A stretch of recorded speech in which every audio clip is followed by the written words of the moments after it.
Application. Применение. Why do we want to know what the meaning of the Bible is? Зачем нам знать, какое значение там заложено в Библии? Чего нам это нужно? Чтобы применить. To live according, for living according to that. To live according to. Very good. Чтобы жить согласно этому. Очень хорошо. Цель изучения. All right. That's the purpose of study. A what? That's the purpose of study. Да, Yes. правильно. All right. So we have 4 steps of application. Итак, у нас есть 4 шага в применении. Know, Знать, relate, связывать, meditate, размышлять and practice. и практиковать. So we're going to look at these. Мы рассмотрим их. Так, знать, Know, relate, связывать, meditate, размышлять and practice. и практиковать. All right. So in the know step, Итак, на первом шаге знать. the first thing is you want to know the text. Первая вещь, которую вы хотите знать, это текст. And so we've spent 2 weeks doing that. И мы уже 2 недели с вами потратили, пытаясь познать лучше текст. That's your observation and interpretation step. Это ваши шаги наблюдения и толкования. However, there's another side to that coin. Но так или иначе, есть другая сторона этой медали. Look at 1 Timothy 4:16 here. He says, know yourself. Or pay close attention. Есть другая сторона. 1 Тимофея 4:16. Вникай в... Куда? Себя обучение. Да. Watch your life and doctrine closely. So you should know yourself. That's Нужно right. знать себя. So know the word, know the text, and know yourself. Знайте текст и знайте себя. And notice what he says. As you do this, you'll ensure your salvation. И ну да, если будешь так поступать, то сказано, что у нас себя спасешь, но скорее утвердишь свое спасение. For yourself and those that hear you. И в отношении себя утвердишься, и слушающих. Now who's Timothy? What's Timothy doing? Кто такой Тимофей? Чем он по жизни занимается? He's pastor. He's a pastor. Very good. All right. So as a pastor, you need to know the scripture И and know yourself. он как пастор, и как пастору ему нужно знать Писание и знать себя. Now again, what's salvation dealing with here? И опять же, о каком спасении здесь идет речь? Second phase. Very good. Exactly. Очень хорошо. We Salvation from false teachers. Very good. Excellent. Отлично. Великолепно. So we would call that theologically sanctification. То есть, богословски мы это спасение назовем освящением. Now, what are some things that you should know about yourself? Но какие-то такие вещи, которые вы должны о себе самом знать или самой? Природу свою. Что? Свою природу. Your nature, your sin nature. Excellent. Но если в контексте то, что мы можем повестись на это лжеучение, и In сами context- такими стать, кто будет лжеучить. In context, we should know about us being tempted or being Кто может неправильно учить, сами можем. being able to okay, so we should know about our temptation, and in context it's a temptation of being taught by false teachers and believing. Very good. Now there's a concept of legalism in which a person makes extra rules. Ну, и есть такая концепция законничества, когда человек вырабатывает какие-то дополнительные правила надстройки. But what a legalist will do is he'll impose his rules on you. Но чем занимается законник? Да, он свои правила он перевешивает на вас. That's legalism. Вот это законничество. But if you know your own temptations, you may want to put a fence up. Но, с другой стороны, да, если вы знаете свои искушения, свойственные вам, вы, возможно, захотите немножко построить укрепление. Да? For example, if you're tempted for drinking, Например, если вы человек, который искушается алкоголем, You may want to make a rule for yourself. I never even drink a beer. Возможно, вы выработаете для самого себя такое правило. Я никогда даже к пиву не прикоснусь. Now that's not a rule in the Bible. Но это не правило из Библии. And you shouldn't make that rule for other people. И вы не должны такое правило ставить для всех окружающих. But if you know that's your own weakness, you may want that rule for you. Но если вы знаете, что это ваша личная слабость, то вам нужно такое правило для самого себя. А? You could drink beer? Well, if it's not a temptation for you, certainly. Но если это не искушение для вас, то конечно. Here's my favorite verse. You know, a lot of people like to have a life verse for the Bible. Ну вот мой любимый стих. Вы знаете, у многих людей есть такой любимый стих в Библии. I don't recommend that. I think it's silly. Ну, вообще-то я вам не рекомендую этого делать, я думаю, что это глупо. But when people ask me that, I say Deuteronomy 14:26. Но если люди меня спрашивают на тему, я им отвечаю, да. Второзаконие 14:46. Which in summary says, spend your money on wine and beer, beef and mutton, and celebrate before the Lord. Да, ну и если в сумме, так, ну давайте я прочитаю. Да. Покупай на серебро сие всего, чего пожелает душа твоя. Волов, овец, вина, секера. И всего, чего потребует от тебя душа твоя, и ешь там пред Господом Богом твоим. И веселись ты и семейство твое. Так что Бог нам говорит, ну тратьте деньги на вино и пиво. So what's the verse? Второзаконие 14:26. That's my life verse. Второзаконие 14:26. Стих моей жизни. There's more to the context. Тут у нас but вопрос certainly. культуры, у нас это культурный момент. Конечно, да, тут много с контекстом связано. And of course, in our culture it's different. Мы имеем тоже культуру такую, что у нас считают верующие никогда не могут пить. In our culture, believers are not allowed kind of in the society. The believers are people who are not drinking. Так, і це одна з причин, чому багато хто не хоче слухати про Бога, бо вас наприклад не може. And that's one of the reasons why a lot of people do not want to listen anything about God, because, okay, churches used to forbid us to drink. See, but you're now acting contrary to Scripture. Но, понимаете, вы в данном случае действуете не... Ну, Do you know that there is a daily beer offering in Numbers? Вы знаете, что в книге чисел было ежедневное пивное приношение. Every day the high priest pours out a beer to the Lord. Каждый день священник возливал на алтарь пиво Господу. I'm serious. It's in the book of Numbers. So this fermented drink is it a? That's beer. That's beer. It's not whiskey. It's not vodka. It's not. No, they it's not didn't strong have it. alcohol. No, they didn't make it. Но на самом деле секера это пиво. Historical context. Исторический контекст. В английском переведено как fermented drink, ну то есть напиток брожения. В то время у них не было крепких алкогольных напитков, у них не было коньяка, водки и всего остального. Секера это пиво. Wine is alcohol from fruit. Вино это алкоголь из плодов, да? Strong drink or whatever you have in the text is alcohol from grain. А секера это алкоголь из дрожжей, из пшеницы, вот такого. And they didn't use a still to get strong alcohol. They didn't get vodka or anything. They didn't use that. И они не использовали, у них не было такого крепкого алкоголя, да, то есть.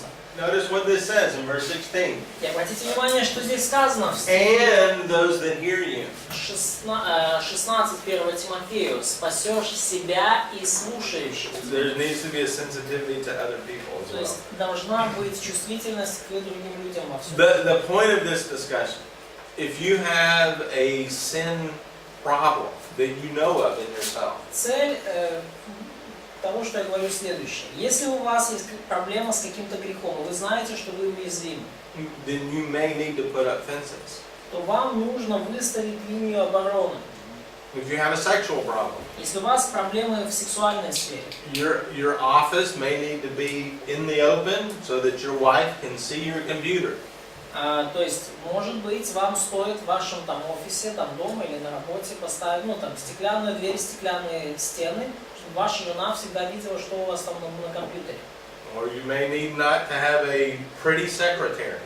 И может быть вам не стоит нанимать себе красивую секретаршу в таком случае. But the point is, you need to know your own sins and stay away.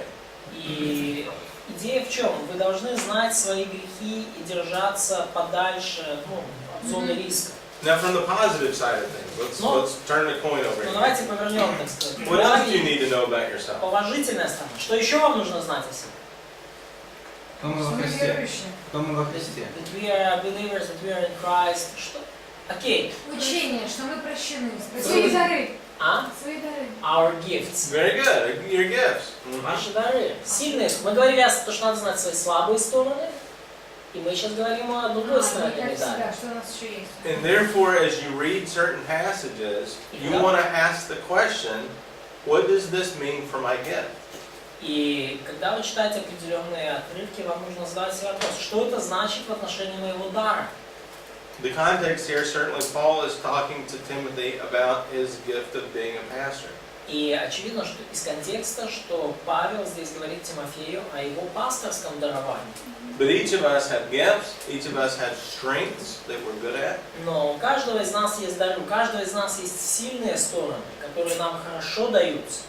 Like Andre, pretty good with languages, so he put himself in a job that deals with languages. Андрею, например, неплохо даются языки, и вот как-то вот он оказался на месте, где это нас, приносит пользу, да, где связано с языками. We also have backgrounds, experiences. И также у нас есть какой-то опыт, какой-то уже, багаж, да, опыт прошлого. Different families.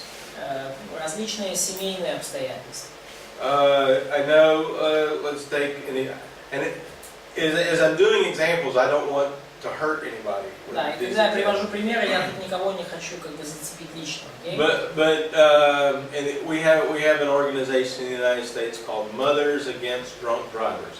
Но у нас, например, есть организация в Соединенных Штатах «Матери против пьяных водителей». And that started because a mother had a son killed in a car accident. И началось все с того, что мама потеряла сына в дорожно-транспортном происшествии. So you may have a tragedy in your background or your family's background. И, может быть, в вашем прошлом или в прошлом вашей семьи случилась какая-то трагедия. That may allow you to make a connection with other people.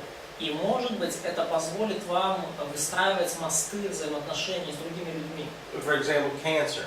Например, рак. Soldiers that have lost a leg or an arm. Там, например, солдаты, которые на войне потеряли руку или ногу. And these type of background experiences may give you connections with other people. И такого рода прошлый опыт позволит вам строить взаимоотношения с другими подобными вам людьми. That may lead very naturally into a ministry. И совершенно естественным образом это может вылиться в целое служение. And so as you read scripture and you get the one meaning of the text, И когда вы читаете Писание, вы добираетесь до вот этого единственного значения текста. you want to ask, how does this meaning have an effect in my ministry or my life? То следующий вопрос, ваш, это как это значение может повлиять на мое служение и мою жизнь. So let's go. So this is the next step. After knowing the scripture and yourself, И вот это следующий шаг после того, как что вы поняли Писание, поняли себя. now we want to relate that knowledge to all the areas of our life. Теперь мы хотим это знание связать со всеми сферами нашей жизни. Вот эта сфера связать. So we come now to the relate step. То есть мы переходим к шагу связать. How does this relate to your personal life? Как эта истина связана с вашей личной жизнью? And this is an example. Now here's what he brought up: Song of Solomon. Ну, мы на перерыве с преподавателем говорили про песню песни. So here's a verse that I use when I'm teaching about sex. Вот стих, который я использую, когда преподаю о сексе, учу о сексе. Philippians 2:3. Филиппийцам 2 глава, 3 стих. Now think about this in the concept of a marital sexual relationship. И подумайте об этом в контексте взаимоотношений супругов, сексуальных взаимоотношений супругов в браке. My wife has a ministry that deals with a lot of young women. У моей жены служение, в котором она служит многим молодым девушкам.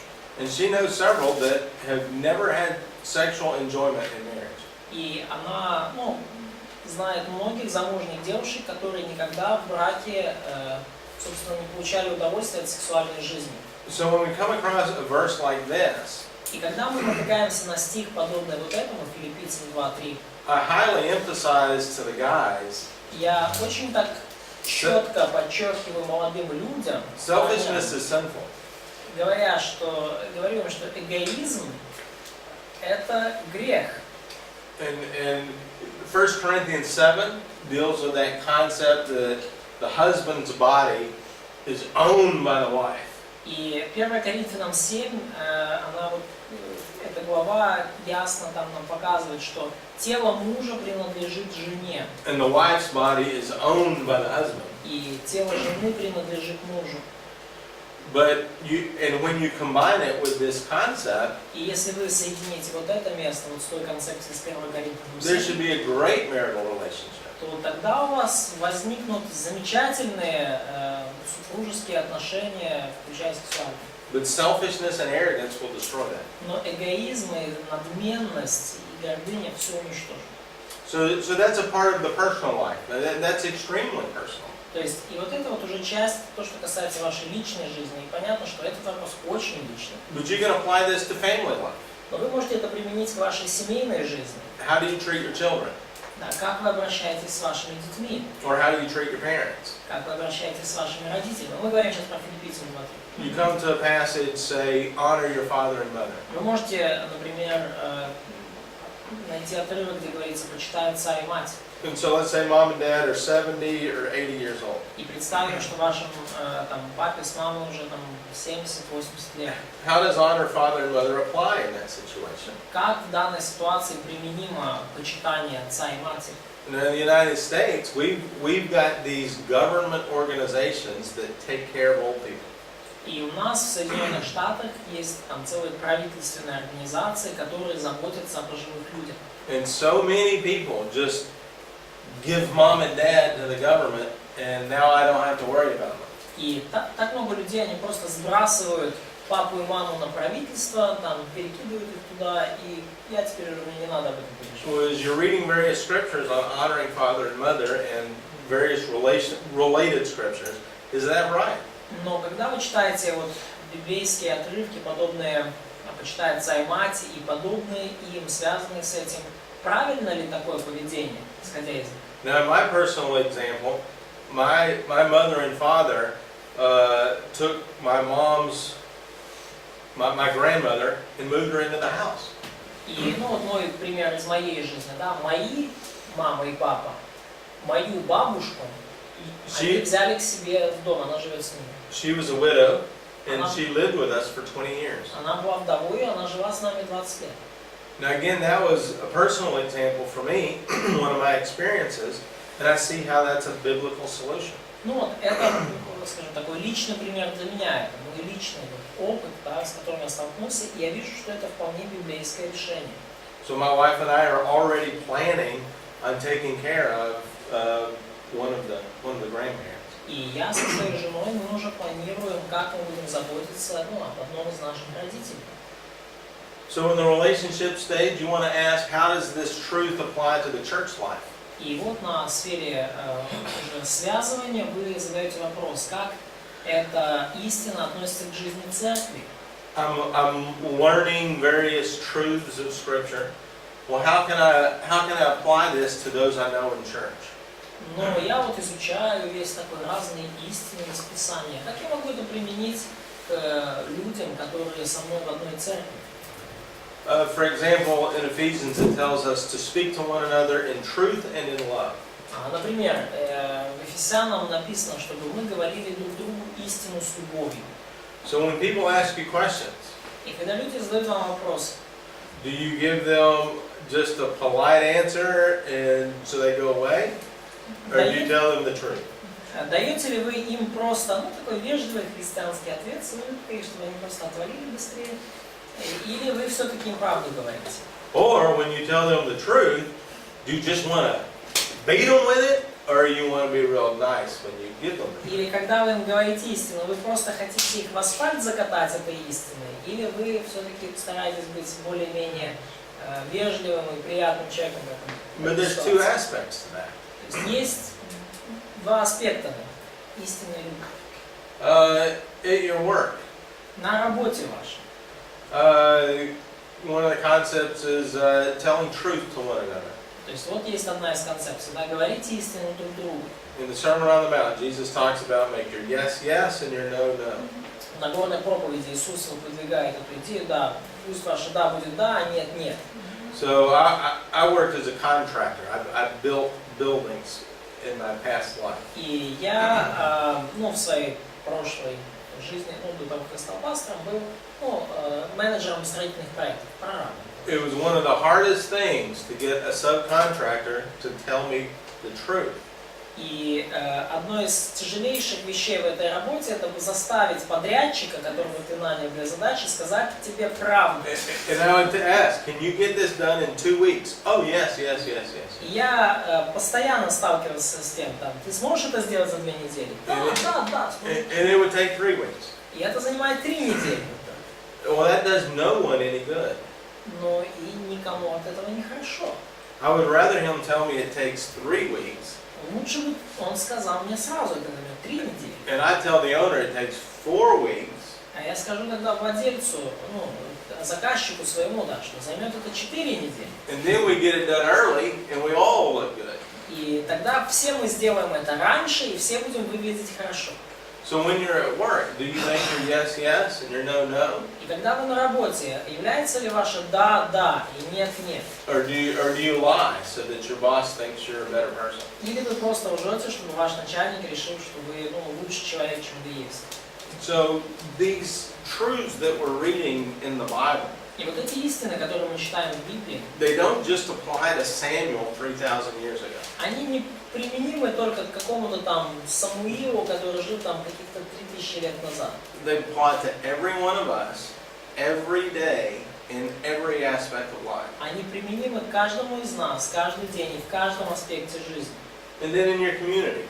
И вот дальше, следующий уровень, это уже ваше сообщество, то есть общество, где вы живете. How does that truth you're reading in Scripture affect those that live around you? Как эта истина, которую вы читаете в Писании, применима к тем, кто живет вокруг вас, в одном городе? For example, is your marriage important? Например, is your marriage important? Yeah, is your marriage important to society? Например, важен ли ваш брак для общества вокруг вас? Is raising up good children that are not criminals, is that good for society? Воспитание детей, которые не вырастут уголовниками, важно ли это для общества вокруг вас? Да. Города, где вы живете? Is giving service to your government, is that good for society? Служение ваше, service for the government. Да. Whether your city or your nation. То есть ваше служение вашему городу, вашему народу, то есть на уровне, то есть когда вы служите правительству, полезно ли это для общества в целом? And certainly these things are true. These come out of Scripture. И очевидно, что все это истина, потому что мы это видим в Писании. Now, how do you figure out how this is going to relate to your life? Но как же вам определить, как же мне это связать со своей So we жизнью? come to the meditation part. И мы переходим уже тогда к третьей части, это размышление. You've got to process what you're reading. Вам нужно обработать, переварить то, что вы читаете. There's several techniques you can use as you go through И this. есть различные техники, которые вы можете использовать. We talk about observations, Мы говорили уже насчет наблюдения. and that's great. That's a wonderful way of doing it. И это великолепно делать, замечательный способ это делать. But as you reread Scripture, Но когда вы перечитываете Писание снова и снова, and once you know the meaning, you already know the meaning. you already know the И meaning. вы уже знаете, после ваших исследований, вы знаете значение текста. Read it again, and read it very slowly, Прочитайте снова и прочитайте очень медленно. and read it from a different perspective. И прочитайте это с разных точек зрения. For example, Genesis 3. Например, Бытие 3 глава. There we have a conversation between the serpent and Eve. Тут у нас есть беседа между змеем, Евой. Does anybody know how that little conclusion after Eve eats the apple, how does that wind up happen? What's the last verse there? Но вот I think it's verse 7. маленькую эту фразу, кажется, в стихе 3, которая подводит итог вот тому, что Ева съела плод. Oh, it's at the end of verse 6. Конец 6 стиха. Маленькая фраза в конце, вот в итоге, как Ева съела плод, She gave the apple to her husband and he ate it. и дала также мужу своему, и он ел. Да? In other words, he's there listening to the whole thing. То есть он, оказывается, стоял здесь все время, там рядом, и слушал все то, что происходило. All right, now my point on this passage. Ну вот мой взгляд на это. Read this passage again from Adam's perspective. Вот идея моя под этот отрывок. Прочитайте его еще раз с точки зрения What is Адама. it? Not right now, but what is Adam seeing? What is Adam experiencing as you read through Genesis 3? Что видит Адам, что переживает Адам вот по мере событий, описанных в Бытие 3 главе. And then the next time you read it from Eve's perspective. А в следующий раз, когда будете читать, прочитайте это с точки зрения Евы. What's going on with her as these events are happening? Что с ней происходит, когда все вот эти события развиваются. And then read Genesis 3 from God's perspective. А потом прочитайте Бытие 3 с точки зрения Бога. What's God thinking as He's watching these events occur? He knows what's going on. Что Бог думает, когда Он видит, как эти события развиваются, и, конечно, Он знает, что произойдет, но тем не менее. Read the passage a fourth time from Satan's perspective. Прочитайте этот отрывок 4 раз с точки зрения сатаны. That's a whole different point of view. Это вообще другая точка зрения. And so as you read certain passages, read them different times with different objectives. И когда вы читаете определенные отрывки, читайте их несколько раз с разными целями, Remember, there's only one meaning, с разных точек зрения. И помните, значение всегда только одно. but sometimes that meaning is complex. Но порой это значение сложное. There's a lot of parts that contribute to that meaning. Есть много частей, которые вносят свой вклад в это значение. And sometimes to get all of that out of the text, you have to come at it from a different angle. И порой для того, чтобы вот выцепить это значение из текста, вам нужно посмотреть на него с разных углов, с разных точек Has зрения. anybody ever painted bricks? Кто-то из вас когда-либо рисовал кирпичи? You know, if you take your paintbrush and you just paint straight down, you're going to have all kinds of holes that aren't painted. Painting bricks? Bricks. Masonry.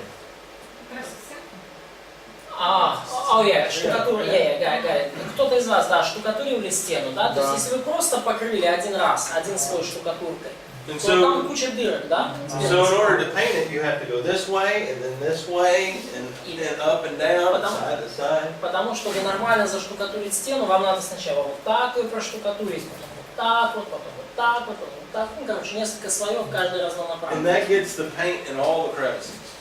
All the little holes. Да, и таким образом вот штукатурка, она уже попадает во все маленькие дырочки там в стене. Well, it's the same way with Scripture. Но вот очень похоже с Писанием. You've got to come at it from a different angle. Вам нужно смотреть на него с разных углов. Look at it from Adam's perspective, Eve's perspective, God's perspective. Посмотрите на Писание с точки зрения Адама, Евы, Бога. And another way to meditate on Scripture is of course, memorize it. И еще один способ размышлять над Писанием, это, конечно, заучивать его на память. Memorize verses. Very important. Заучивайте стихи наизусть. Это очень важно.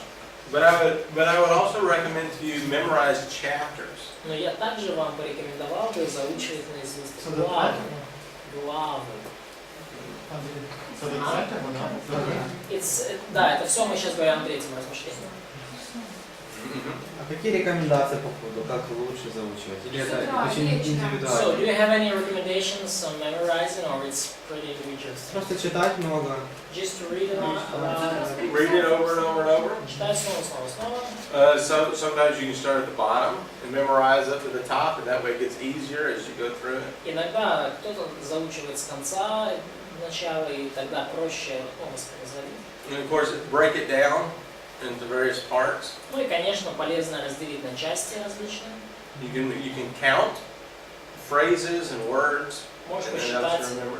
фразы, слова, тогда проще тоже запомнить. There's a lot of different ways to memorize. Есть много различных техник и способов, как С заучить. вопросами очень удобно. Ну, вопросы, и ты отвечаешь. It's also easy when you put in questions, use the questions for letters. Yep, very good. Да, очень хорошо. Make a copy, just Xerox a page and put it in your pocket. And Сделайте ксерокопию, положите этот листочек себе в карман. when you're on the bus or the metro or something, pull it out, read it, think about it. И когда вы в автобусе или в метро едете, достаньте, почитайте, поразмышляйте об этом. Draw pictures, colors, Картинку нарисуйте, цветами яркими выделите. and just think about what you're reading. Просто подумайте о том, что вы там читаете. And then you want to practice. И потом четвертый шаг – это уже практика, практическое применение. Notice what Hebrews 5:14 implies. Обратите внимание, что подразумевается в Евреям 5:14. Mature people practice, and they have their senses trained to discern good and evil. У зрелых людей чувство навыкам через практику приучены к разделению, к различению добра и зла. То есть Good and evil are not always obvious. добро и зло далеко не всегда так уж очевидны. For example, politics. Например, в политике. Sometimes it's not that simple. Порой там все не так уж и просто. Sometimes it's very difficult to discern between good and evil. Порой очень трудно в политике различить между добром и злом. And so we have to practice our applications. И потому нам нужно упражняться, практиковаться в нашем применении, приобретать навык. Here's a passage we just read just a few minutes ago. Это отрывок, который мы читали несколько минут назад. At the end of 1 Corinthians 9, В конце 1 Коринфянам 9 главы Paul says in verse 24, run in such a way that you may win. Павел говорит, да, «Итак, бегите, чтобы получить», да, то есть бегите, чтобы победить, в 24 стихе. You want to live your life to become victorious. Вы должны жизнь свою жить так, чтобы получить победу в итоге. I know a lot of Christians that they just do things halfway. Я знаю стольких христиан, которые все делают наполовину. They're happy that they're going to show up in the end, and that's it. То есть они уже счастливы от того, что они где-то там в последних рядах на финише могут там, ну вот, как бы засветиться. They're just happy to be there. Они просто рады тому, что они, ну, как бы вот как-то участвуют в этом, ну, просто присутствуют на забеге. But they don't try hard. Но они не выкладываются, They don't become an expert in anything. они ни в чем не становятся специалистами, And they don't do anything to win. они вообще ничего не делают, чтобы выиграть, чтобы получить что-то. It's just all halfway. Все наполовину, все кое-как. Хорошо. So again, we want to look at our culture and see if our culture has values that are biblical. И потому нам, опять же, нам нужно смотреть на нашу культуру и исследовать, ценности нашей культуры библейские или нет. We want to look at the biblical doctrines and see if we can fit them into our culture. И Change culture. нам нужно видеть библейские доктрины и смотреть, можем ли мы как-то их поместить в культуру и изменить культуру через это. Now, Ecclesiastes 3 has a really interesting list here. Но в Экклезиаста 3 главе есть очень интересный список здесь. There's a time for every event under heaven. Есть время всякой вещи под небом. And then it gives us a list. И дальше он приводит нам список. There's a time to give birth and there's a time to die. Время рождаться и время умирать. Now, and then we can continue through the list. И можем дальше продолжать по списку. Take whatever truth you learn from a passage. Вот возьмите любую истину, которую вы берете из отрывка, Now apply that truth to the time of giving birth. и примените эту истину к времени рождаться. For example, considering others is more important than yourself. Например, вот истина, да, почитайте других выше себя. How would you use that truth when your wife is giving birth? Как вы будете истину применять, если ваша жена вот-вот должна родить? Or as a mother when you're pregnant, how would you use that truth to take care of the baby inside. Или как, будучи беременной мамой, да, как вы будете использовать эту истину, почитать других выше себя, чтобы заботиться о ребеночке внутри вас, в утробе. There's one truth, but there's several applications. То есть одна истина, но есть множество применений. Now let's go to the next one, the time to die. Ну, давайте вот следующее, да, время умирать. Thinking of others is more important than yourself. И вот мы берем ситуацию смерти и применяем к ней истину. Почитайте других выше себя. That may apply to a soldier a particular different way. И это может быть в определенном смысле, в определенных ситуациях применимо к солдату на войне. Maybe you die as a substitute for others. Может быть, вы умираете для того, чтобы другие жили вместо них. Maybe it's the time for your parents to die. Может быть, время приходит вашим родителям уже умирать. And you treat others as more important than yourself. И вы What does that look like in your life? других почитаете выше себя. Как это выглядит в вашей жизни? There's a time to plant and there's a time to uproot. Время убивать и время насаждать и время вырывать. How does that truth again look to the farmer? Как эта истина выглядит для фермера? How does that look to the church planter? Как это относится к человеку, который насаждает, основывает новую церковь? And you could take a particular truth and go all the way through this list and come up with 100 applications. И вы можете взять одну какую-то конкретную истину и пройти через этот списочек Экклезиаста 3 и получить сотни различных применений. And this is what we're talking about in application. И вот это то, о чем мы говорим в применении. There's one meaning to every text, Есть одно значение у каждого текста, but there could be hundreds of но applications. применений могут быть сотни.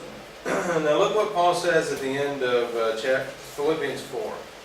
И посмотрите, что Павел говорит в конце Филиппийцам 4 главы. Right here in verses 8 and 9. Вот, Finally, brothers, whatever is true. Whatever is honorable, Да. whatever is 4 right. глава, 8-9 стих. Посмотрите, пожалуйста, Филиппийцам. Notice at the end of verse 8, he says, dwell on these things. И вот видите, в конце 8 стиха Павел говорит вот о том, что чисто, любезно, достославно, добродетель, похвала, о том помышляйте. Now you could take out a piece of paper, И вы можете взять листочек бумаги, and you could make some columns there. и вы можете колонки сделать. And you could look at a situation in your life, И вы можете рассмотреть различные ситуации в вашей жизни. and you could put at the top of the column, true. И вы можете вот наверх Honorable. одной колонки поместить, да, Right, истина, etc. честно, справедливо, чисто и так далее. And then you go to that first column and you just list the things that you're looking in your life that are true. И вы вот в колоночку истина, да, вы просто помещаете какие-то ситуации, факторы вашей жизни, что в вашей жизни есть, то, что истина. And then you write on a sheet of paper those things that are honorable. И потом в следующие колонки помещаете то, что честно. And just go across your sheet of paper and make your list. И просто вот пройдите по этому списку и сделайте свой такой лист, список. And then you dwell on those things. И размышляйте об этом. Now this would be a very good practice. Say you're depressed. И это, кстати, хорошая такая идея будет на случай, если вы задепрессуете. Say you have money troubles. Например, у вас проблемы с деньгами. Say your girlfriend dumped you. Или, например, Not ваша you. You're ваша getting married. девушка... He's getting married. We don't Да, want to say например, that. ваша девушка там вас, короче, осталась с вами. Ну, тебя это не касается, ты уже женишься. Вот. Ну, то есть, да. But in those hard days of life, if you make out this list, Но в эти такие дни жизни, в трудные дни, когда вы составите такой список, you think that might help? как вы думаете, это вам поможет? That's what Paul is encouraging. Да, именно к этому Павел вас ободряет. So when you come to these passages of Scripture, И когда вы переходите к этим отрывкам Писания, you want to ask the question, how does this relate to all these things going on in my life? вы задаете себе вопрос, как это связано со всеми этими моментами, которые в моей жизни происходят. And can I change myself or can I change my habits to conform with what Scripture tells me to do? И могу ли я изменить себя, или могу ли я изменить свои привычки с тем, чтобы лучше сообразовываться с написанным в Библии. Because I'll tell you right now, we all have bad habits. Я вам сразу могу сказать, у всех из нас есть плохие привычки. We do things because they're normal. Мы поступаем тем или иным образом, потому что для нас это нормально. And more often than not, normal is bad. И, как правило, это случается чаще, да, нормально есть плохо. So when we see something that the Bible is telling us, Когда мы видим нечто, что Библия нам говорит, we might want to change normal and do something different. нам должно хотеться изменить эту типа норму и делать что-то другое.